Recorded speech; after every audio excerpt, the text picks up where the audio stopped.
कोई मिल गया 2003 में बनी हिंदी भाषा की विज्ञान कथा साहित्य फिल्म है। इसका निर्देशन और निर्माण राकेश रोशन ने किया और मुख्य भूमिकाओं में ऋतिक रोशन और प्रीति जिंटा है। रेखा की भी महत्वपूर्ण सहायक भूमिका है। जारी होने पर फिल्म सफल रही थी और इसने कई पुरस्कार जीते थे।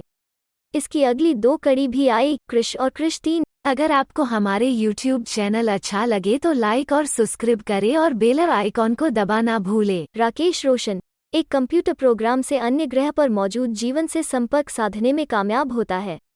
जब वो वैज्ञानिक समुदाय को यह बताने जाता है तो उसका यकीन नहीं किया जाता और तिरस्कार किया जाता है।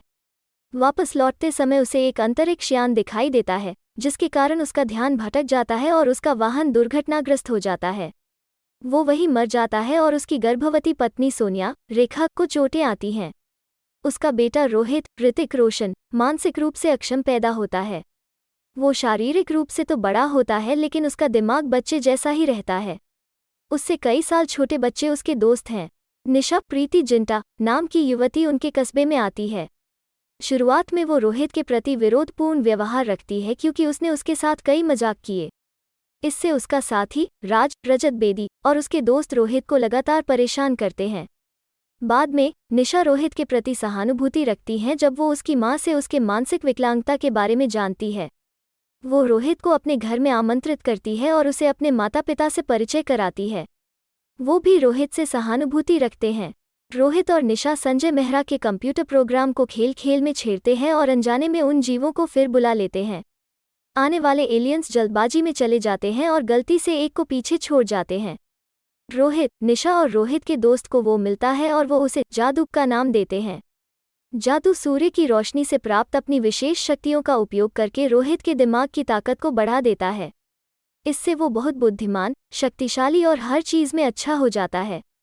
निशा और रोहित एक साथ अधिक समय बिताते हैं और निशा रोहित को रूमानी रूप में देखना शुरू कर देती है। बाद में रोहित उससे प्यार का इजहार करता है और वो स्वीकार करती है।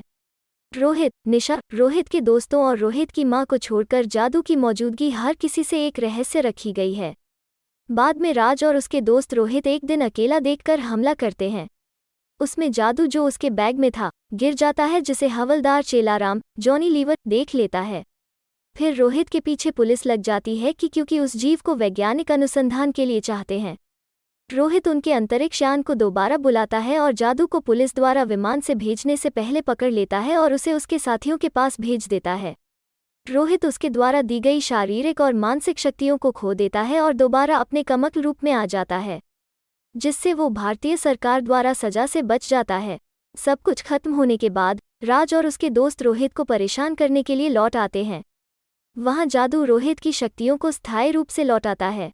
रोहित और निशा जादू का शुक्रिया अदा करते हैं और उसके बाद शांतिपूर्ण जीवन जीते हैं। अगर आपको हमारे YouTube चैनल अच्छा लगे तो लाइक और सब्सक्राइब करें और बेल आइकॉन को दबाना भूलें।